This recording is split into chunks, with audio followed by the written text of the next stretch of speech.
இப்போ லேட்டஸ்ட்டாக வந்து அந்த ரப்பர் பந்தை கூட கேட்பாங்க, ஏன்ப்பா கிரிக்கெட் பிடிக்குதுன்னு. பிடிச்சிருக்கு அவ்வளோதான், அந்த மாதிரி தான் எங்களுக்கு தோனியை பிடிச்சிருக்கு.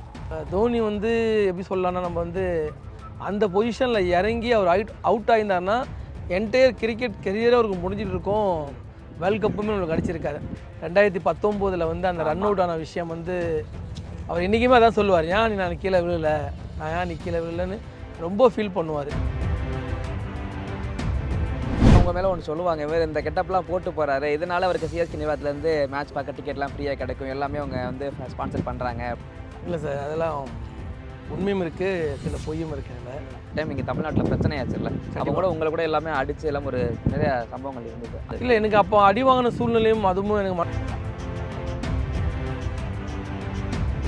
சில பேர் இன்னொரு நீங்கள் கெட்ட போட ஆரம்பிச்சிங்களா, எல்லோ கலர் பெயிண்ட் அடித்து சிஎஸ்கேக்காக போய் நிற்கிறீங்களா? எந்த தருணத்தில் நீங்கள் தோனியை மீட் பண்ணும்போது எப்போ சான்ஸ் கிடச்சது உங்களுக்கு? ரொம்ப பிடிக்கும் தோனி அண்ணனை. அவர் எப்பயாவது வந்து ஏதாவது ஒரு மேட்சாவது பார்த்துட மாட்டோமா, ஏதாவது ஒரு அவர்கிட்ட ஆட்டோவில் ஃபார்ம் பண்ணோமா இருந்தோம். ஒரு 2 வருஷம் என்னால் சிஎஸ்கே மேட்ச் நம்ம சென்னையில் என்னால் பார்க்க முடியல, எனக்கு அவ்வளோ பெரிய விபத்து ஒன்று நடந்தது. இப்போ ஆக்சுவலாக 2025 வந்து அந்த கெத்து பாட்டுக்காக வெயிட் பண்ணுறோம். எவ்வளவோ டிஜே வந்து அந்த பாட்டு போட்டார், அந்த பொட்டு வச்ச அந்த பாட்டு வந்து இப்போ எப்போ ப்ளே பண்ணுவாங்கன்னு. தோனிக்கு இந்த அளவு இந்தியாவை தாண்டி உலக அளவில் இந்த அளவு ரசிகர்கள் இருக்கும் பட்சத்தில் அவர் அரசியலுக்குள்ள ஒரு வேளை வந்தாலின்னா அவங்க மாநிலத்தில் பேசினதா சொல்கிறாங்க. அவர் தமிழகத்தில் இப்போ போட்டிட்ட விட வெற்றி பெற சூழ்நிலை இருக்குன்னு சொல்லுங்கள் சார். அரசியல்னு நான் சொல்கிறத விட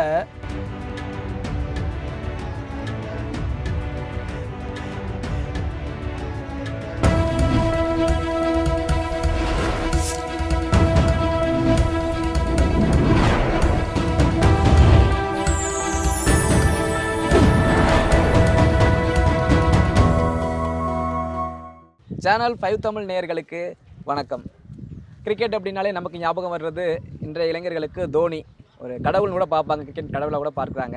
அவருக்கு உலகம் முழுவதும் ரசிகர்கள் இருக்காங்க. ஆனால் தீவிர ரசிகர்கள் அப்படின்னா நமக்கு தெரிஞ்ச 1-2 பேர் தான் சொல்ல முடியும். அந்த வகையில் நம்ம தமிழ்நாட்டில் சென்னையில் இருக்கக்கூடிய சரவணன் அவர்கள், இப்போது சிஎஸ்கே சரவணன், தோனி சரவணன் என்ற பெயரால் அவர் புகழப்பட்டார். அந்த நபரை தான் இன்றைக்கி நம்ம நேர்காணல் எடுக்க வந்திருக்கோம். வாங்க அவர்கிட்ட பேசலாம். வணக்கம் பிரதர். வணக்கம், எல்லாரும் எப்படி இருக்கீங்க? ரொம்ப நாள் ஆயிடுச்சு. ரொம்ப வந்துச்சு. ஆக்சுவலாக சீசனுக்கு முன்னாடியே வந்தாச்சு நம்ம. ஆமாம், ஒரு முன்னோட்ட மாதிரி தானே? கண்டிப்பாக. இல்லை, ஒரு கேள்வி உங்ககிட்ட கேட்கணும் எனக்கு. அதாவது தோனியின் ரசிகன் அப்படின்னா நமக்கு ஒரு பாயிண்ட் ஆஃப் வியூவில் தோனியை பிடிக்கும். நீங்கள் எந்த வயதுலேருந்து தோனியை மேலே ஒரு தீவிர காதலனை மாற ஆரம்பிச்சிங்க? ரொம்ப எக்ஸ்பெக்டேஷன் இருந்தது வேர்ல்டு கப் தான். அந்த வேர்ல்டு கப் எடுத்து கொடுத்த மூமெண்ட்டு வந்து பேசிக்காகவே எல்லாருமே பார்த்தீங்கன்னா, நான் வந்து 85 born, 90s கிட்ஸ்னாலே god of cricket Sachin sir. ஆமாம், அவர் ஒரு தழுவி யாருமே இன்னைக்கு கிரிக்கெட்டர் யாருமே இருக்க முடியாது. ஒரு மிகப்பெரிய ஒரு சச்சின் ஃபேன் சொல்லலாம். நான் அந்த தோனி ஃபேனாக கன்வெர்ட் ஆனது காரணமே அந்த வேர்ல்டு கப் மூமெண்ட் சொல்லலாம். அதை தாண்டி இன்றைக்கி ஸ்டில்னால் இப்போ பேசுகிறோம்ல, இந்த தருணத்தில் வந்து நம்ம கடவுள், தலைவன், ஒரு பெரிய லீடர், நிறைய விஷயங்கள் வந்து நல்லா பண்ணிடுறாரு. நல்ல ஒரு ஹியூமன் பேபி உள்ள ஒரு மனிதன் சொல்லலாம். இப்போ லேட்டஸ்ட்டாக வந்து அந்த ரப்பர் பந்தை கூட கேட்பாங்க, ஏன்ப்பா கிரிக்கெட் பிடிக்குதுன்னு. பிடிச்சிருக்கு அவ்வளோதான், அந்த மாதிரி தான் எங்களுக்கு தோனியை பிடிச்சிருக்கு. இல்லை, பல பேர் ஒரு கேள்வி கேட்பாங்க. இந்த கேள்வி எல்லாரும் இந்த தோனி ரசிகர்கள் எல்லாமே கேட்டிருப்பாங்க. ஏன்னா ஒருத்தர் மட்டுமா விளையாண்டு கப்பு வாங்கி கொடுக்குறாரு, 10 பேர் இருக்காங்க கூட, அவங்கள யாரும் சொல்ல மாட்டீங்களா? கண்டிப்பாக சார், அவர் எப்பவுமே சொல்லுவார். ஒரே ஒரு விஷயம் நல்லா பாருங்க, அவர் வந்து அந்த போஸ்ட் மேட்ச் ப்ரெசன்டேஷன் வந்து பார்க்குறதுக்கு ஒரு பட்டாளமே இருக்கும். ஆமாம், என்னன்னா தோல்வியின் போது தன்னை வந்து முன்னிறுத்திப்பார், வெற்றியின் போது தன்னை பின்னாடி வச்சுப்பார். அதுதான் அந்த மனிதர். அவர் எங்கேயுமே இடத்துல நான் தான் வந்து ஜெயிச்சேன்னு அவர் சொன்னதில்லை. ரசிகர் தான் நம்ம வந்து சொல்லிப்போமே. எவன் ஒருத்தன் தன் மொத்த தோல்வியும் ஒருத்தர் ஏற்றுக்கிறானோ அந்த தலைவனை நம்ம வந்து முன்னிறுத்தலாம்ல, ரசிகராக நாங்கள் முன்னிறுத்தணும். அதுதான் இங்கே நடக்குது. இங்கே என்றைக்குமே டீம் ஒர்க் தான் சார். டீம் ஒர்க் தான் எல்லாமே எஃபெக்ட் பண்ணுவாங்க. அந்த டீமை நம்ம எப்படி பயணம் செய்யணுன்றது கேப்டன் ஆஃப் த ஷிப் நம்ம தலைவனுக்கு தெரியும். அதனால தான் அந்த கிரெடிட் அவருக்கு நம்ம தரமே தவிர தலையில் தூக்கி வச்சு விளையாடணும் அப்படிலாம் கிடையாது. நிறைய விஷயங்கள் நம்மளுக்கு கற்றுக் கொடுக்குறாரு. அந்த கற்றுத்தர தருணத்தில் தான் ஒரு விஷயம் நம்மளுக்கு அவரை வந்து முன்னேற்றணும்னு நம்மளுக்கு தோணுது. வேர்ல்டு கப்பில் கூட இப்போ 2011 கம்பீர் நல்ல எஃபெக்ட் போட்டிருப்பாரு. ஆமாம், ஸ்டில் நவ் அன்றைக்கி வந்து அந்த நம்பர் 4 இறங்கி தோனி அவுட் ஆயிருந்தானா என்டையர் அவர் கரியரே முடிஞ்சிட்டு இருக்கும். அவ்வளோ பேர் ரிஸ்க் எடுத்து விளாட்னார்ல, அதனால தான் இன்றைக்குமே அவரை வச்சு நம்ம கொண்டாடுறோமே. அதனால் முன்னேற்றும் போது ஒரு ரசிகனுக்கு பண்ணிக்கலாம், நம்ம தப்பு ஒன்றுமே இல்லையே. இல்லை, அந்த உலக கப்பை பார்த்தீங்கன்னா கம்பீரும் நல்லா ஆடி இருப்பாரு, தோனியும் நல்லா ஆடி இருப்பாரு. ஆக்சுவலாக தோனியை விட கம்பீர் அதிகமாக ரன் அடிச்சிருக்காரு. கம்பீர் தான் ரொம்ப அந்த ப்ரெஷரை கம்மி பண்ணி தான் நம்ம சொல்லலாம். கம்பீரும் ஒரு காரணம் தான். ஆனால் Gambhir as per the opener விளையாடி தான் ஆகணும். அதனால தான் ஒரு பெரிய பிளேயராக இருக்கீங்க. தோனி வந்து எப்படி சொல்லலாம்னா நம்ம வந்து அந்த பொசிஷனில் இறங்கி அவர் அவுட் ஆகியிருந்தாருன்னா என்டையர் கிரிக்கெட் கெரியரே அவருக்கு முடிஞ்சிட்டு இருக்கும். வேர்ல்டு கப்புமே நம்மளுக்கு அடிச்சிருக்காரு. அந்த ரிஸ்க் எடுத்தார்ல, நான் இறங்குவேன்டா என் நாட்டுக்காக, அதுதான் இன்றைக்குமே அவரை வந்து எல்லாத்துலேயுமே முன்னிறுத்துற காரணமே. தோனி அண்ணனை விடவே கம்பீரோடைய பர்ஃபார்மன்ஸ் ரொம்ப சூப்பராக இருந்தது தான் சொல்லணும். ஆனால் ரசிகர்கள் தோனி மேலே அந்த அளவுக்கு நாட்டம் கொள்கிற காரணம் அது ஒரு கம்பீருக்கு ஒரு ஈகோ ஆயிடுச்சு இல்லை? இல்லை அப்படிலாம் இல்லை சார். கம்பீர் சார்லாம் அந்த மாதிரிலாம் கிடையவே கிடையாது. ஆன் ஃபீல்டும் அவுட் ஃபீல்டும் 2 பேரும் எவ்வளோ க்ளோஸ் எல்லாருக்குமே தெரியும். மேபி கேமராவில் வந்து ஒரு சில செகண்டில் பார்க்குற விஷயங்கள் வந்து நம்மளுக்கு தவறாக தோணும். அது நம்ம பின்பமாக ஆக்கிக்க கூடாது. இதை தாண்டி அவங்க 2 பேருக்கிட்ட ஒரு கிரிக்கெட்டில் ரொம்ப அதிகமாக இருக்குது. என்றைக்குமே அந்த மாதிரி வெளிப்படுத்தினது கிடையாது. அதை கம்பீருமே ஏற்றுப்பார். இந்த கேப்டன் ஆஃப் த ஷிப் அன்றைக்கி தோனியால் கிடச்சிது. ஆனால் இன்றைக்குமே அந்த உலகக்கோப்பை யாருக்காக நம்ம எடுத்தோம்னா சச்சின் சாருக்காக நம்ம எடுத்தோம். அதுதான் கிரெடிட் தவிர நம்ம அதை நோக்கி போயினோம் நம்ம. இல்லை இப்போ அந்த உலகக்கோப்பை மேட்ச்சை தவிர்த்து வேறு ஏதாச்சும் மேட்ச் உங்களுக்கு இந்த மேட்ச்சில் தோனி ரொம்ப இம்ப்ரெஸ் ஆனேன்னு சொன்னால் எந்த மேட்ச் சொல்லுவீங்க? குறிப்பாக நம்ம சென்னை டெஸ்ட் சொல்லலாம். ஆல்மோஸ்ட் அந்த ஆஸ்திரேலியா டெஸ்ட் வந்து நம்ம போகிறது கைவிட்டு போகிற தருணம், தலைவன் அதில் 200 அடித்து அந்த டெஸ்ட்டோடைய ஹிஸ்ட்ரியை மாற்றினார். அந்த மேட்ச்சை நான் மறக்க முடியாது. அப்புறமா நிறைய ஃபினிஷிங் பண்ணிடுறாரு ஒன் டே மேட்ச்சில். ஒரு மேட்ச் அவர் பண்ணி இருக்கலாம். அது இன்றைக்கி வரையுமே ரொம்ப எல்லாருக்குமே வலிக்குது. 2019 வந்து அந்த ரன் அவுட் ஆன விஷயம் வந்து அவர் என்றைக்குமே அதான் சொல்லுவார், ஏன் நான் கீழே விழலை, நான் ஏன் கீழே விழலைன்னு ரொம்ப ஃபீல் பண்ணுவார். அந்த மேட்சுமே ரொம்ப எனக்கு பாதிப்பு. அந்த தருணம் உங்களுக்கு எப்படி இருந்தது அந்த ரன் அவுட் அப்போ? அங்கே 2 விஷயம் நடந்தது சார். பிஃபோர் ஒரு 10 ஓவர்ஸ்க்கு முன்னாடி வந்து ஃபேன்ஸ் எல்லாமே ரொம்ப ஒரு பயங்கரமான ஒரு வேறு மாதிரி மூடுக்கு போயிட்டோம். என்னென்னா ரொம்ப இந்தியா வந்து படுந்தோல்வி சந்திக்க போகுதுன்னு. ஏன்னா எல்லாருமே ஆல்மோஸ்ட் எல்லா 2007 வேர்ல்டு கப்பில் நம்ம வந்து வெளியே வர போகும்போது இங்கே நிறைய பேர் வீட்டில் வந்து எரிச்சாங்க, அந்த உருவ பொம்மைகள் எரிச்சது, அவ்வளோ பெரிய விஷயங்கள் நடந்து கொந்தளித்த ஃபேன்ஸு. அன்றைக்கி தோனி வந்து டோட்டலாகவே அந்த ஃபேன்ஸை வந்து அவ்வளோ மெச்சூர்ட் ஆகிட்டார். அந்த ரன் அவுட்டை வந்து உலகம் முழுக்க எல்லாருமே வந்து ஃபீல் பண்ண வச்சிட்டாரு. அதனால் ஒரு பெரிய சம்பவத்தை வந்து மறக்கிறதுக்காக இந்த சம்பவம் நடந்ததுன்னு நம்ம நினைக்கலாம். ஏன்னா எங்கேயோ தோக்க வேண்டிய மேட்சை கைக்கிட்ட வந்து போச்சேன்னு எல்லாருமே அங்கே மாற்றிட்டாங்க. அந்த தோனி ஒரு மனிதன் வந்து ஒரு ரசிகரை எப்படி வேணாலும் மாற்றலாம் என்பது அது ஒரு மேட்ச் ஒரு உதாரணம். அதை தாண்டி அதுக்கப்புறமா எனக்கு ரொம்ப பிடிச்சது ஐபிஎல்ல தோனி ஒரு நிறைய மேட்ச் வந்து நல்லா விளையாடிருக்காரு, நல்லா பண்ணியிருக்காரு. எனக்கு குறிப்பாக ரொம்ப பிடிச்சது வந்து 2018 சின்னசாமி ஸ்டேடியமில் வந்து அந்த கோரி ஆண்டர்சன் பாலை தூக்கி வெளியே ஃபினிஷ் பண்ணுவார். அது ரொம்ப ரொம்ப இன்றைக்குமே ஆல் டைம் ஃபேவரட்னு சொல்லலாம். அதை நான் லைவாக பார்த்தேன். லைவாக பார்க்காத ஒரு மேட்ச் ரொம்ப ஃபேவரட் என்ன, 2010 தர்மசலாவில் அதை அடித்து அந்த வருஷம் நம்ம சாம்பியன் ஆகும். இது எனக்கு ரொம்பவே பிடிச்ச ஒரு விஷயம். நிறைய விஷயங்கள் தோனி அண்ணனை பற்றி நம்ம சொல்லிக்கினே போகலாம். அதான் சொல்லிட்டேன்னு, அவர் ஒரு பெரிய லீடர், அடுத்த ஜென்ரேஷனுக்காக ஒரு பெரிய வழிவகுக்கிற ஒரு தலைவன். இல்லை பார்த்து இன்னொரு நீங்கள் கெட்ட போட ஆரம்பிச்சிங்களா, எல்லோ கலர் பெயிண்ட் அடித்து சிஎஸ்கேக்காக போய் நிற்கிறீங்கல்ல, எந்த தருணத்தில் நீங்கள் தோனியை மீட் பண்ணும்போது எப்போ சான்ஸ் கிடச்சது உங்களுக்கு? அது தோனி அண்ணனை பார்க்குறதுக்காகவோ அந்த மாதிரி விஷயங்கள் எதுவுமே பண்ணலை. அது எதுக்காக நான் அப்படி பண்ணேன்னா, நான் வந்து ரொம்ப பிடிக்கும் தோனி அண்ணனை. அவர் எப்படியாவது வந்து ஏதாவது ஒரு மேட்சாவது பார்த்துட மாட்டோமா, ஏதாவது அவர்கிட்ட ஆட்டோவில் ஃபார்ம் பண்ணோமானோ இருந்தோம். ஒரு 2 வருஷம் என்னால் சிஎஸ்கே மேட்ச் நம்ம சென்னையில் என்னால் பார்க்க முடியல. எனக்கு அவ்வளோ பெரிய விபத்து ஒன்று நடந்தது. அதை மிஸ் பண்ணிட்டோமேனு கோசம் 2013 தற்செயலாக எடுத்த ஒரு முடிவு. அவரோட சந்திப்பை விட அவர்கிட்ட ஒரு குடும்பம் மாதிரி பேசுகிற நிலைமைக்கு அந்த அளவுக்கு கொண்டு போச்சு. இதுக்காக உதாரணம் என்ன சொல்லலாம்னா, நம்ம வைக்கிற ஒரு லவ் தான். அந்த லவ் உண்மையாக இருக்கணும், டெடிகேஷனாக இருக்கணும். சும்மா நம்ம வந்து கிரிக்கெட்டையுமே பார்க்குறதுக்கே வந்து நம்மளுக்கு ஒரு நாலேஜ் இருக்குது. அந்த நாலேஜை நம்ம அப்சர்வ் பண்ணிக்கணும். நிறைய விஷயங்கள் இருக்குது. அன்றைக்கி ஆரம்பிச்சு இன்றைக்கி தளபதி விஜயன் கூட ஒரு மூவியில் ஒரு சீன் வர அளவுக்கு அப்படி வந்திருக்கேன்னா, நாம் எந்த அளவுக்கு உண்மையாக கிரிக்கெட்டை நேசிக்கிறோம், அது நம்மளுக்கு தர லவ் தான். அது முதல்ல பெயிண்ட் பண்ணிவிட்டு தோனி அண்ணனை பார்க்குறதுக்கு சிஎஸ்கே எனக்கு அந்த அரேஞ்ச் பண்ண ஈவெண்ட்டில் கூட எனக்கு ஒரு கடவுளோட ஆசீர்வாதம் கிடைச்ச மாதிரி இருந்தது.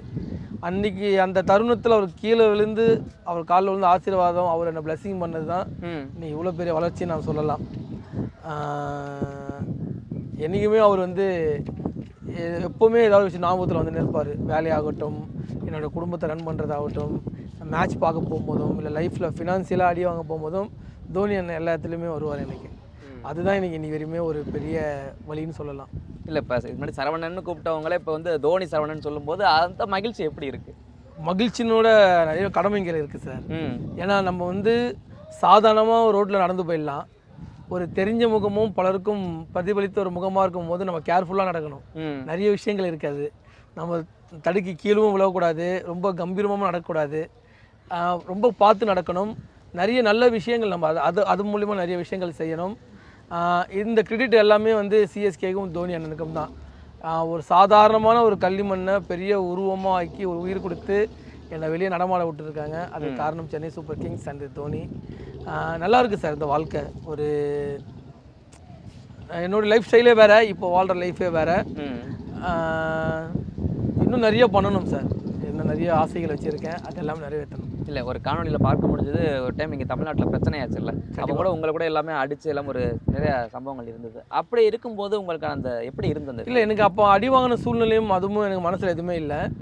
நம்ம நாட்டில் நான் நடக்கிற ரோட்டில் ஒரு ஃப்ரீடமாக நடக்க முடியலன்னு ஒரு கவலை தான் எனக்கு இருந்தது தவிர, ஏன்னா அடிக்கிற ஒரு உரிமை வந்து தாய் தந்தைக்கு கூட இப்போ கிடையாது. கண்டிக்கலாமே தவிர அடிக்கக்கூடாது. என்னை வந்து தடுத்து நிறுத்தியிருக்கலாம். என்னை வந்து இப்படி போகாதீங்க, என்னை சப்போர்ட் பண்ணால் கண்டிப்பாக சப்போர்ட் பண்ணியிருப்போம். ஒரு விவசாயத்தோட வழி என்னன்னு என்னால் முழுமையாக உணர முடியுமான்னு தெரியல. ஆனால் ஒரு விவசாயி இல்லைன்னா நான் ஒரு நாளும் உயிர் வாழ முடியாத அந்த உணர்வு எனக்கு இருக்குது. நம்ம சாப்பிடணும், அதில் விஷயங்கள் இருக்குது. ஆனால் அன்றைக்கி அவன் தடுத்து நிறுத்தினா கண்டிப்பாக நான் சப்போர்ட் பண்ணியிருப்பேன். அடிக்கிறது வந்து எதுவுமே தீர்வே இல்லை. மகாத்மா காந்தி அடிகளே அகிம்சை வழியில் போய் தான் நாட்டுக்கு சுதந்திரம் தேடி கொடுத்தாரு. நம்ம என்றைக்குமே ஒரு அகிம்சையாக போராடணும். அதுக்கு தான், அதாவது ஆயுதத்தை விட அமைதிக்கு தான் பவர் ரொம்ப அதிகம். அமைதியாக அங்கே போராடிருந்தாங்கன்னா கண்டிப்பாக வெற்றி கிடச்சிருக்கும். அது இன்னும் பார்த்தீங்கன்னா அவங்க மேலே ஒன்று சொல்லுவாங்க, இவர் இந்த கெட்டப்லாம் போட்டு போகிறாரு, இதனால் அவருக்கு சிஎஸ்கே நிவாதத்துலேருந்து மேட்ச் பார்க்க டிக்கெட்லாம் ஃப்ரீயாக கிடைக்கும், எல்லாமே அவங்க வந்து ஸ்பான்சர் பண்ணுறாங்க அப்படின்னு சொல்லி ஒரு இது வருது. இல்லை சார், அதெல்லாம் உண்மையும் இருக்குது, சில பொய்யும் இருக்குது. அதில் சிஎஸ்கே என்ன ஸ்பான்சர் பண்ணாங்க. இன்றைக்கி ஸ்டில் நவ் சரவணன் வந்து இந்த உலகத்துக்கே தெரியறதுக்கு காரணம் சென்னை சூப்பர் கிங்ஸ் தான். ஏன்னா 2013 2020 வரைக்கும் எனக்கு என்டையர் சிஎஸ்கே மேட்ச் பார்க்குறதுக்கும் 2019 நடந்த உலகக்கோப்பை போனதுக்குமே எல்லா ஸ்பான்சருமே அவங்க தான் பண்ணாங்க. அவங்க அந்த ஸ்பான்சர் பண்ணி ஒரு மேட்ச்சுக்கு நான் போன தொட்டு தான் சரவணன் தெரிய ஆரம்பித்தேன். அதுக்கப்புறமா 2020 கோவிட் பேண்டமிக்கு அப்புறமா கொஞ்சம் இன்ஸ்டா நான் அப்போ தான் க்ரோத் பண்ணி வந்தேன். சோசியல் மீடியாவில் நிறைய ப்ரொமோஷன், ஒரு சில இன்கம் எனக்கு வந்தது தொட்டு என்றைக்குமே நம்மளுக்கு விஷயம் ஒரு கிடைக்க போகும்போது நம்ம அதை வச்சு பயன்படுத்திக்கணும். கிடைக்கலன்னா அது கேட்டு நம்ம பயன்படுத்திக்கணும். அதுதான் நான் பண்ணுவேன்.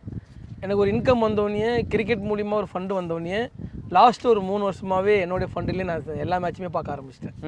சிஎஸ்கே மேட்ச் என்டையர் இந்த லாஸ்ட்டு 3 இயர்ஸ் வந்து டோட்டல் நான் போன எல்லா மேட்சுமே எனக்கு கிரிக்கெட்டுக்காக வந்த மணியில் செலவு பண்ணி பார்க்க ஆரம்பிச்சிட்டேன். இப்போ ஒரு 3 வருஷமாக சிஎஸ்கே இடத்துலேருந்து எனக்கு நான் எதுவுமே கேட்குறதும் இல்லை, அங்கே எதுவுமே வரதும் இல்லை. ஆனால் இப்போ 2024 நடந்த ஐசிசியோடைய வேர்ல்ட் கப் யூஎஸில் நடந்தது. அதுக்காக மேட்ச் டிக்கெட் வந்து சிஎஸ்கே தான் எனக்கு அரேஞ்ச் பண்ணி கொடுத்தாங்க. மிச்சம் எல்லா எக்ஸ்பென்ஸுமே அதை நானே கவர் பண்ணிக்கினேன். சிஎஸ்கேலாம் நான் இன்றைக்கி கிடையாது. ஆனால் லாஸ்ட் ஒரு 3 வருஷமாக என்னுடைய ஓன் மணியில் தான் ஃபுல்லாகவே நான் என்டையர் மேட்சும் நான் பார்த்துன்னு இருக்கேன். இல்லை, நம்ம கிரிக்கெட் அப்படின்னாலே விதிமுறைகளை மாற்றுவாங்க, ஆட்டத்துக்கு ஏற்ற மாதிரி தான் விதிமுறைகளை மாற்றுவாங்க. முதல் முறையாக ஒரு வீரனுக்காக விதிமுறையவே மாற்றி ஒருத்தர் உள்ளே வரப்போகிறாரு, 25ல் உள்ளே வர்றாரு. எப்படி இருக்கும் உங்களுக்கு? அவர் போனாதாங்க அதிசயம், போகலன்னா அதிசயமே இல்லை. அவர் எப்போ போவார்னு எல்லாமே எதிர்பார்க்குறாங்க. அவர் எப்போ போகணுன்னு அவர் டிசைன் பண்ண மட்டும் தான் முடியும். அது டீமும் கிடையாது, வேறு அவங்க ஃபேமிலியுமே கிடையாது. நான் ஃபிட்டாக இருக்கேன், நான் இன்றைக்கி தேவைன்னு அவர் நினச்சாருன்னா கண்டிப்பாக இருப்பார். 2024 விளையாடுவார்னு எங்களுக்கு தெரியும், 2025 விளையாடுவார்னே ஒரு ரசிகனாக எங்களுக்கு தெரியும். ஏன்னா ஒரு ரசிகனுக்காக, ஒரு நாட்டுக்காக விளையாடுற பிளேயர்கள்லாம் ரொம்ப கம்மியான வராங்க. அதில் இப்போ வந்து நம்மளுக்கு ரொம்ப கடிச்ச அற்புதமானவர் வந்து நம்ம தோனி அண்ணனே சொல்லலாம். அந்த விதிமுறை கூட தலஃபார் ரீசன், அந்த 7th ரோலை அந்த விதிமுறையை மாற்றி ஒரு அன்கேப்டு என்டையர் ஐபிஎலுக்குமே தெரிஞ்சிருக்கு இவர் விளையாடினா தான் நம்மளுக்கு வந்து மார்க்கெட்டுன்னு. அதனால் அவர் வந்து சிஎஸ்கேல ரிட்டர்ன் பண்ணல, ஐபிஎலுக்கே தலைவர் வந்து ரிட்டர்ன் பண்ணிடுறாங்க, அப்படி தான் சொல்லணும். இல்லை, ஒருவேளை இப்போ தோனி அவர்கள் இந்த வருஷத்தோட போறாரு அப்படின்னா ஐபிஎலோட நிலைமை என்னவாகுன்னு நினைக்கிறீங்க? இன்னும் அப்படி இல்லை, கண்டிப்பாக ஐபிஎலுக்கான ஒரு ஃபேன் பேஸ் கண்டிப்பாக இருக்குது, எல்லாருமே பார்ப்பாங்க. ஏன்னா இப்போது இன்னொரு கொஞ்சம் காலத்தில் விராட் கோலியுமே ரிட்டைர்மெண்ட் ஆவார், ரோஹித் சர்மாவும் ஆகுவார், நிறைய ஸ்டார் பிளேயர்லாம் வெளியே போகிறதுக்கான வாய்ப்புகள் இருக்குது. ஆனால் இப்போ வர யங் பிளேயரை வந்து பார்க்குறதுக்கான நிறைய பிளேயர்கள் ரொம்ப விருப்பப்படுறாங்க. அதனால் அந்த ஐபிஎலுக்கு இருக்கிற அந்த ஃபேன் கிரேஸ் என்றைக்குமே இருக்கும். தலைவன் விராட் கோலி, ரோஹித் சர்மா இந்த மாதிரி பிளேயர்கள்லாம் உள்ளே இருக்க போகும்போது இன்னும் வந்து பவர் பேக்காக இருக்கும். இப்போ வந்து எப்படி சொல்லலாம்னா, இப்போது ஒரு சின்ன படமாக எடுத்து மெகா ஹிட் ஆகிறதுக்கும் அதுவும் வெற்றி தான்.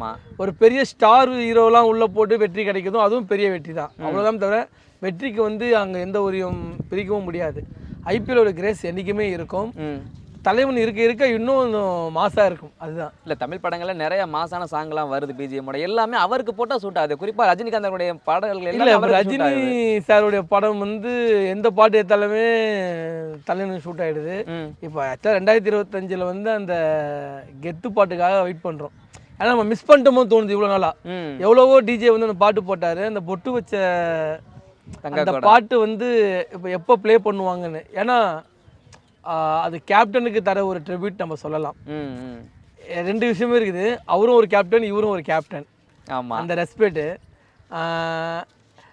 விஜயகாந்த் சாருக்கு வந்து இந்த மாதிரி வச்சு எல்லாருமே கொண்டாடுவாங்க, நம்ம எங்கேயுமே எக்ஸ்பெக்ட் பண்ணவே இல்லை. இந்த ஒரு சாங்கு என்டையர் எல்லா கிரிக்கெட்டருமே அதை யூஸ் பண்ணிட்டாங்க. சச்சின் சார் கூட அந்த பாட்டை இப்போ போட்டு இது பண்ணுறாங்க. இந்த பாட்டுக்காக ரொம்ப வெயிட் பண்ணுறோம். எவ்வளோ பாட்டு வந்தாலுமே இது வந்து அவ்வளோ ஆக்டாக இருக்கும்னு எங்களுக்கு தோணுது. பார்ப்போம் எப்படி இருக்குது, டிஜே எப்படி ப்ளே பண்ணுறா, எந்த மேட்ச் ப்ளே பண்ணுறான்னு பார்ப்போம். இல்லை, இப்போ தோனி அப்படின்னாலே நமக்கு பல ஜாம்பவான்கள் இவருடைய தலைமை விளையாண்டுருக்காங்க. ஆனால் இப்போ புதிய பிளேயர்கள் மாதிரி ருத்ராஜ் கெய்க்வாட்லாம் இவருடைய தலைமையில் தோனி விளையாடுறாரு அப்படிங்கிறதுல அங்கே எப்படி இல்லை, அது யங் பிளேயர் எல்லாமே எதிர்பார்ப்பாங்க சார். இப்போது ஒரு கிளாஸில் ஒரு மாஸ்டர் இருக்காருன்னா அந்த மாஸ்டர்கிட்ட நிறைய நுணுக்கங்கள் இருக்கும். ஒருத்தனை எந்த லெசனில் ஃபெயிலராக இருக்கான் அதை வந்து ஃபோக்கஸ் பண்ணி எப்படி வர வைக்கலாம், இவனுக்கு இதுதான் வரும், இதை வந்து ஜஸ்ட் பாஸ் பண்ண வைக்கலான்னு அப்படி தோணுறது வந்து அந்த மாஸ்டருக்கு தான் தெரியும். இப்போ யங் பிளேயர் வந்து தோனி அண்ணன் கீழே விளையாட போகும்போது அவங்க ஈஸியாக வந்து கண்டுபிடிச்சிருவாங்க, உனக்கு இது வருது இது வரலன்னு. அப்போ நீ இதை ஃபோக்கஸ் பண்ணு. அதுதான் அன்றைக்கி ருத்துராஜ் வந்து உள்ளே அந்த 20 லட்சத்துக்கு உள்ளே போகும்போது அவர் ஆடின first 3 duck out, run out, இந்த மாதிரி விஷயங்கள். ஆனால் அவர் அப்போ வந்து தோனி அண்ணன் சூப்பராக விஷயம் சொல்லியிருப்பார். நெட்ஸில் வந்து நல்லா பண்ணியிருந்தாப்போல, நல்லா பண்ணார். இந்த கோவிட் வந்து எல்லாருமே வந்து ஒரு பேண்டமிக் இது பண்ணிச்சு, அதுதான் விஷயம். தவிர மற்றபடி அவ்வளோ பெரிய ட்ராபேக்லாம் இல்லை ருத்துராஜ். இன்றைக்கி பாருங்கள், இந்த டாப் ஓப்பனராக இருக்கார் இந்தியன் டீம் இந்தியாவுக்கு. அதனால் அவரோட கணிப்பு செம்மையாக இருக்கும். இன்னும் தோனி அன்னைக்கு கீழே வந்து விளையாட போகும்போது இன்னும் நிறைய அனுபவங்கள் கற்றுக்கலாம். அதுதான் வந்து யங் பிளேயர் வந்து விரும்புகிறாங்க. இப்போ குறிப்பாக இந்த ஐபிஎல் நிறைய பிளேயர்ஸ் வந்து சிஎஸ்கே விளையாடணும்னு ரொம்ப ஆசையாக இருப்பாங்க. இல்லை, இப்போ ஸ்டெயின் கூட சமீபத்தில் சொல்லியிருந்தார், எனக்கு இந்த தொகை கூட குறைஞ்சா கூட பரவாயில்ல, நான் தோனி தலைமையில் விளையாடணும்னு ஆசைப்பட்டேன் கூட. யாருக்குமே சொல்லியிருந்தார் சிஎஸ்கேல விளையாடணும்னு. ரொம்ப எதிர்பார்த்துன்னு இருக்கும். இப்போ எனக்கு கூட ரொம்ப ஆசை என்னென்னா, ஸ்டார்க்கு, ஜிம்மி ஆண்டர்சன் இவங்க எல்லாமே சிஎஸ்கே டீம் உள்ள வந்தாங்கன்னா அவங்களுக்கு அந்த பாண்டிங் தெரிய வரும். என்னடா சிஎஸ்கே எப்படி இருக்காங்களே, இந்த மேனேஜ்மெண்ட் நம்ம இவ்வளோ நாளாக இந்த ஃப்ரான்ச்சைஸை மிஸ் பண்ணிட்டோம்னு அந்த ஒரு ஃபீல் கொடுப்பாங்க. அவங்க விளையாடினா ஃபேன்ஸுங்க அந்த ஃபீல் எப்படி தோனினால் மட்டும் கொடுக்க முடியுது, வேற யாரும் இல்லை சார். மேனேஜ்மெண்ட் சார், சிஎஸ்கே மேனேஜ்மெண்ட்டும் சரி, தோனி அண்ணனும் அவங்க இரு துருவங்கள் இணைஞ்சா நல்லா இருக்கும்னு சொல்லுவாங்கள்ல, அந்த மாதிரி தான். 2 பேருமே சூப்பராக பண்ணுவாங்க. அதுக்கு வந்து மேனேஜ்மெண்ட் சப்போர்ட் பண்ணும். தோனி அண்ணன் சொல்கிறதுக்கு எல்லாமே டீமே வந்து ஃப்ளாப் ஆகி தோத்தா கூட அதை முன் நிறுத்திட்டு எல்லாருமே வீட்டுக்கு போனதுக்கு அப்புறம் தான் தன்னுடைய ரூமே செக் அவுட் பண்ணிட்டு அவர் கிளம்புவார். அந்த மாதிரியான மனிதர். நிறைய மேட்ச் அது மாதிரி பண்ணியிருக்காரு அவர். அது வந்து அமையாது யாருக்குமே. எங்களுக்கு அமைஞ்சிருக்குது, நம்ம சிஎஸ்கேக்கு அமைஞ்சிருக்குது. இல்லை, அவரால் வளர்த்து விட்டவர் அப்படின்னா பல பேரை சொல்லலாம். அதில் திரும்ப சொல்கிற ஒரே நம்பர் விராட் கோலி தனித்தனி சொல்லுவார், இவர் இல்லைனா நான் வந்திருக்க முடியாது அப்படின்னு சார். சொல்லும் போது எனக்கு புள்ள இருக்குது. விராட் கோலி மாதிரி விராட் கோலி அண்ட் ரோஹித் சர்மா மாதிரி ஒரு நன்றி கடன் செலுத்துகிற பிளேயர்ஸ்லாம் இன்றைக்கி குறைஞ்சினே வர்றாங்க. அவங்களுக்குலாம் சும்மா பேருக்கெலாம் கிங் கோலிலாம் சொல்லலை சார், சும்மா பேருக்கெலாம் ஹிட்மேன்லாம் சொல்லலை. இந்த பேர் அவர் அன்றைக்கே கணிச்சிட்டார் தோனி. இவங்களாம் தலை சேர்ந்த தோனி என்ன வரதுக்கு முன்னாடியே வந்து விராட் கோலி ஒரு நல்ல பிளேயராக இருக்கார். ஆனால் அதை மெருகூட்டணும்ல, அதோட திறமைகள் நிறைய. தோனி வந்து ஒரு கேப்டனாக இருக்கும் போது அந்த பிளேயருக்கான ரெஸ்பெக்ட் கொடுப்பாரு. கிங் கோலி என்றைக்குமே ஒரு கிங் கோலி தான் சார். அவர் வேணான்னு அந்த பதவியை வந்து அவர் தொடர்ந்தாலும் விராட் கோலி மாரி ஒரு கிரேட்டஸ்ட் ஆஃப் ஆல் டைம் சொல்லவே முடியாது. ஏன்னா ஒரு மேட்சை வந்து ஒரு சேசிங்கில் வந்து எப்படி கொண்டு போய் ஜெயிக்கணும்னு நுணுக்கங்கள் தெரியும். எல்லா நேரத்துலையுமே எல்லாருக்குமே சக்ஸஸ் அமைஞ்சிடாது. தோல்வி வரப்போகும்போது நம்ம தான் சக்ஸஸாக வந்து பிளேயர் கூட நம்ம நிற்கணும். அந்த டைமில் போய் நம்ம ட்ரோல் பண்ணி எதுவும் பண்ண முடியாது. இந்த ரோஹித் சர்மா சொல்லலாம், ஒரு காலத்தில் வந்து அவர் ஞாபகம் இருக்குமா தெரில, எல்லாமே மேகின்னு அவர் கிண்டல் பண்ணி ட்ரோல் பண்ணியிருந்தாங்க. உள்ளே வருவார், உடனே அவுட் ஆகிடுவார். இன்றைக்கி அவர் தான் ஓடியில் ஹையஸ்ட் ஸ்கோரு, ஒரு உலக கோப்பையை எடுத்து கொடுத்துட்டாரு. அப்போ தோனி எந்த அளவுக்கு கணிச்சிருக்காரு ஒரு பிளேயர் மேலே. அந்த ரெஸ்பெக்ட் அவங்களுக்கு தெரியும். ஒரு நல்ல ஹியூமன் பீயிங். அப்படியே ஸ்டார்டிங்கே சொன்ன விஷயம்தான். என்னை ரொம்ப எக்ஸ்பெக்ட் பண்ணது என்னென்னா, ரோஹித் சர்மா இன்னொரு ஐசிசி ட்ராஃபி அடிப்பார் வெயிட் பண்ணியிருந்தோம், செஸ் சாம்பியன். ஹோப்ஃபுல்லி பார்டர் கவாஸ்கரில் 5 out of 0 அடிச்சு நம்ம வெளியே வரணும். இங்கே எப்படி நம்ம இங்கே ஒயிட் வாஷ் வாங்கணுமோ அங்கே போய் ஆஸ்திரேலியா நம்ம அடிக்கணும், கண்டிப்பாக அடிக்கும். அதுக்கான டீம் செட் பண்ணுவாங்க. எல்லாமே 4-1ன்றாங்க. 5 மேட்சுமே இந்தியா அடிச்சு சாம்பியன்ஸ்க்கு நம்ம உள்ள போய் ஃபைனல் போய் அடிப்போம். இதுக்கு விதை போட்டவர் தோனியா இருக்கிறாரு.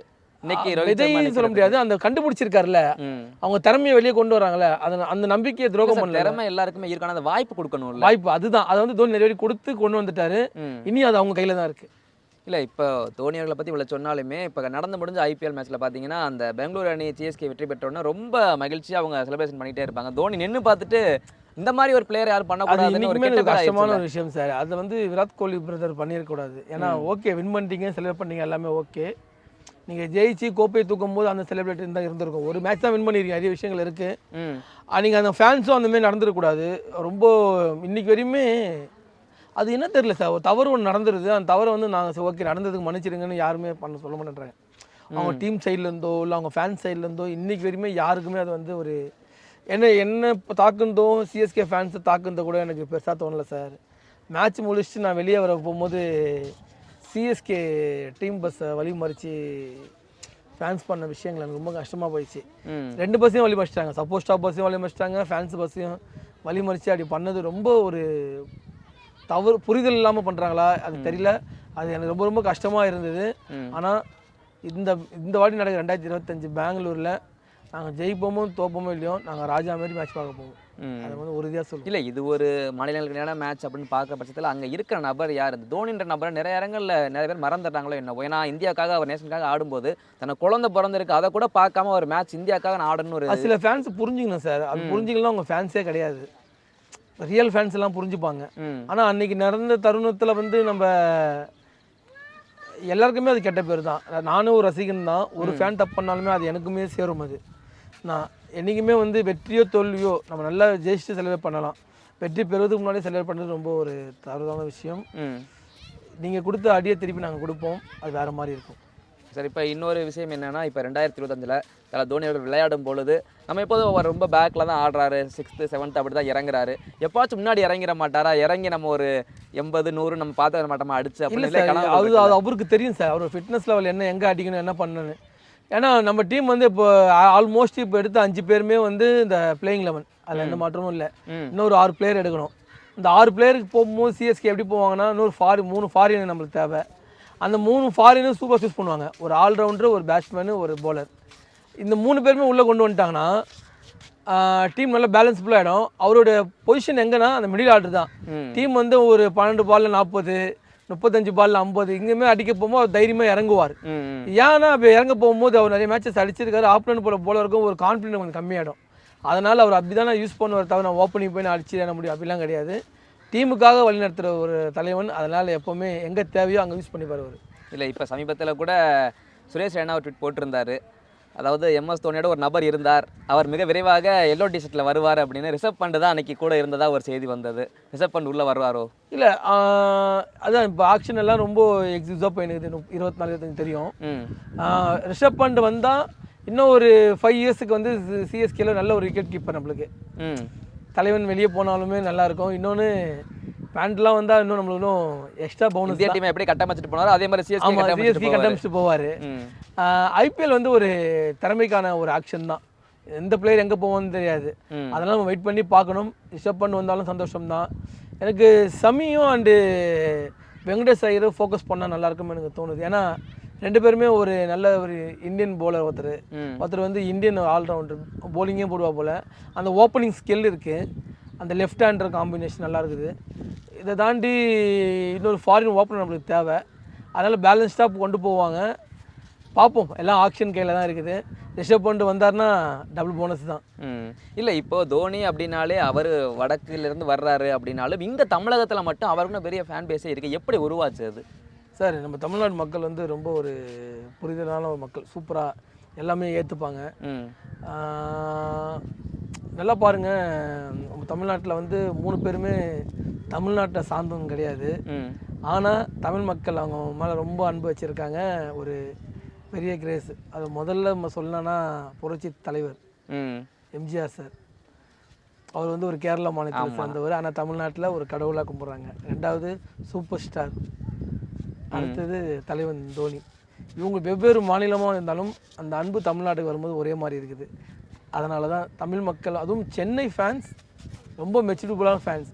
ஆப்போனண்ட்டே வந்து நம்மளுக்கு வந்து எதிரியாகவே இருந்தாலுமே அவங்க வெற்றியில் வந்து செலிப்ரேட் பண்ணி அவங்களுக்கும் ஊக்குவிக்கிறதுல ரொம்ப மெச்சூர்டாக இருப்பாங்க. அதனால் தமிழ்நாடு மக்கள் யாருமே குறைச்சி எடை போட முடியாது. அன்புன்னு வச்சுட்டாங்கன்னா அது எந்த அளவுக்குமே இருக்கும். இல்லை, தோனிக்கு இந்த அளவு இந்தியாவை தாண்டி உலக அளவில் இந்த அளவுக்கு ரசிகர்கள் இருக்கும் பட்சத்தில் அவர் அரசியலுக்குள்ள ஒரு வேளை வந்தால், ஏன்னா அவங்க மாநிலத்திலே பேசினதா சொல்கிறாங்க, அவர் தமிழகத்திலே இப்போ போட்டியிட்ட கூட வெற்றி பெற சூழ்நிலை இருக்குன்னு இல்லை சொல்கிறாங்க. சார், அரசியல்னு நான் சொல்கிறத விட தோனி எனக்கு வந்து நாட்டுப்பற்று ரொம்ப ரொம்ப ரொம்ப ஒரு குடும்பத்தை விட நாட்டுப்பற்று தான் இருக்கு. அவர் வந்து உடைகளே பார்க்க முடியுது இல்லை? ஆமாம், அவர் கிரிக்கெட்லேருந்து முழுமையாக ஓய்வு அடைகிறாருன்னா அவர் ஆர்மிக்கு போவார தவிர அரசியலுக்கு வர்றது வந்து கனவு இல்லை. வந்தால் நல்லா இருக்கும், அவ்வளோதான். வந்தால் நல்லா இருக்கும். இல்லை, வந்தார் அப்படின்னா அவருக்கான வரவேற்பு எப்படி இருக்குன்னு நினைக்கிறீங்க? இதில் அரசியல் களம் வந்து ரொம்ப ஒரு முள்படக்கை மாரி தான் சொல்லணும். ஏன்னா படுக்கைன்னு படுக்க முடியாது, முள்ளு குத்தம் நிறைய விஷயங்கள் இருக்குது. அது நீங்கள் உலகம் அறியாதவங்களுக்கு ஓகே, உலகமே அறிஞ்ச ஒரு நபர் இல்லை, இவருக்கு எல்லாமே தெரியும்ல. ஒரு விஷயம் ட்ரோல் பண்ணுவாங்க, அரசியல் வந்தாலே நம்மளை வந்து பின் தள்ளுறது தான் நிறைய பேர் எல்லாமே தெரியும். ஆமாம், அரசியல் களத்தை வந்து ரொம்ப ஆராய்ந்து தான் வருவார். ஆனால் அவர் வரத்துக்கான சாத்தியங்கள் ரொம்ப குறைவு. வந்தால் நல்லா இருக்கும். ஆனால் இப்போ ஒரு தலைவர் வந்திருக்காருல்ல, அவருக்கு நம்ம சப்போர்ட் பண்ணணும். இல்லை, அதனால தான் அந்த கேள்வியை கேட்டேன். லீடர்ஷிப் அப்படின்னாலே தோனி தான், அதை மறுக்க முடியாது. அந்த லீடர்ஷிப் ஏன்னா எம்ஜிஆர் இப்போ முதல் முறையாக அவர் தேர்தலில் நிற்கும்போது முதல் முறையே வெற்றி பெற்றார். ஸோ அது மாதிரி யாருமே இங்கே தமிழகத்தில் அரசியல் ஆரம்பி களம் கண்டு வெற்றி பெற்றது கிடையாது. அந்த மாதிரி அனுபவம் தோனிக்கு இருக்குது. அதனால தானே நாங்கள் கேள்விப்பட்ட வரைக்கும் வடக்கில் பாஜக அவர் வந்து மூவ் பண்ணுறதா ஒரு செய்தி வந்தது. செய்தி தான் சார் வந்து, அதுவும் உண்மையாக நம்மளுக்கு தெரியாது. அவர் அரசியல் பயணத்தை வந்து என்னை பொறுத்த வரைக்கும் விரும்ப மாட்டார்னு எனக்கு ஒரு கேள்வி எனக்கு மனசுக்குள்ளே இருக்குது. அரசியலுக்கு அவர் வரணும்னா அவரை மாரி மனிதர்கள் நிறைய பேர் இருக்காங்க, அவரும் வரணும். அவரை போய் மனிதர்கள் நிறைய பேர் அரசியலுக்கு வரணும் மக்களுக்காக. இன்னொன்று, தோனி அப்படின்னால தலைன்னு தான் சொல்கிறோம். ஆக்சுவலாக தலைன்னா நம்ம தமிழ்நாட்டில் அஜித்தையும், இந்திய அளவில் பார்த்தீங்கன்னா தோனியையும் சொல்கிறோம். அந்த தலைக்குன்னு ஒரு அர்த்தங்கள் நிறைய இருக்குது சார். நான் வந்து ப்ராப்பர் நார்த் மெட்ராஸில் பிறந்து நான் வளர்ந்தவன். எனக்கு ஒரு 5 வயசுலேருந்து நடந்த நினைவுகள் எல்லாமே நல்ல மைண்டில் இருக்குது. எங்கள் ஏரியாவில் வந்து அப்போல்லாம் வந்து RX சென்ட்ரல் யமாகா தான் நல்லா ஃபேமஸ், ஓகேங்களா. அப்போ ஒரு அண்ணன் வச்சுருப்பார், அவர் பேர் ராஜாவா மணியான்னு தெரில. அவர் வந்து யமாகா ராஜான்னு கூடுவாங்க.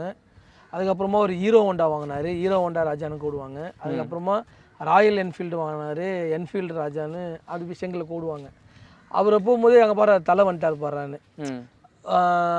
அந்த தலைன்னு ஒருத்தர் வந்து தீனான்னு ஒருத்தர் இருப்பார், அவர் வந்து தலைன்னு கூடுவாங்க.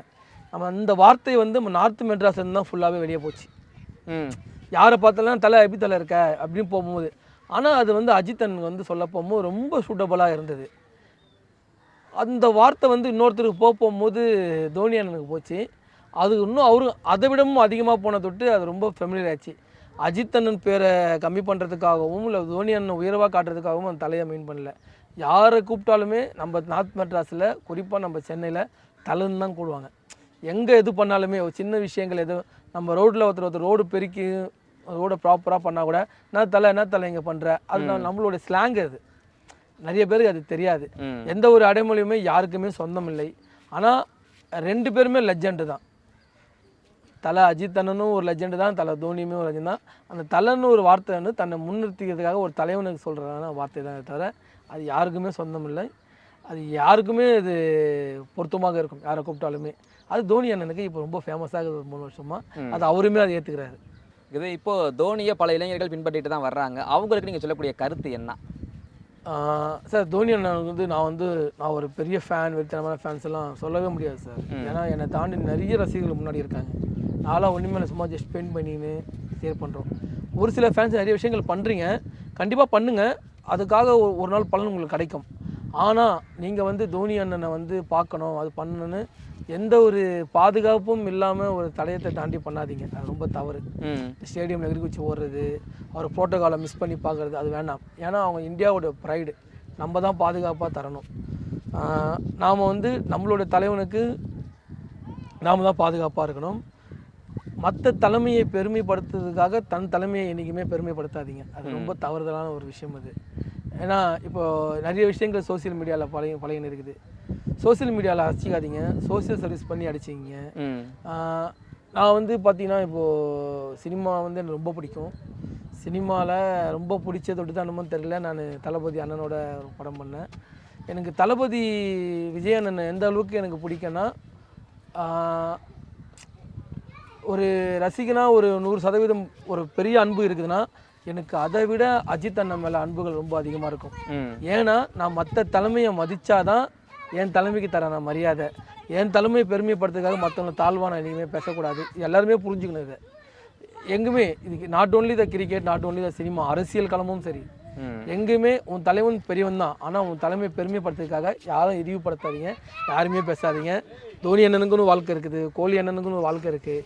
ஏன்னா நீங்கள் சோசியல் மீடியாவில் சும்மா நீங்கள் ஏதோ கமெண்ட் பண்ணிங்கன்னு ஏதோ ட்ரோல் பண்ணி ஒரு ஃபோட்டோ போடும்போது அவங்க பார்க்க போகும்போது அவங்க மனசு எப்படி வலிக்கும்னு அதை நான் உணர்ந்திருக்கேன். ஏன்னா என்ன அந்த மாதிரி நீங்கள் பண்ணியிருக்கீங்க. அதனால் எல்லாருமே கஷ்டப்பட்டு தான் வரும். அந்த கஷ்டத்தை புரிஞ்சுங்க, எங்களோட வழி உங்களுக்கு தெரியும். ஓகே சார், பல்வேறு கேள்விகளுக்கு உங்கள் நேரத்தை ஒதுக்கி பகிர்ந்தமைக்கு ரொம்ப நன்றி. தொடர்ந்து நன்றி நன்றி. ரொம்ப நாள் கழிச்சு நான் உங்களை மீட் பண்ணது எனக்கு ரொம்ப ரொம்ப சந்தோஷமாக இருக்கும். எல்லாருமே வெறித்தனமாக வெயிட் பண்ணுங்கள். 2025 கண்டிப்பாக கோப்பையுடன் தலைவர் நம்ம வழி அனுப்ப மாட்டோம், நம்ம கூட தான் இருப்பார்.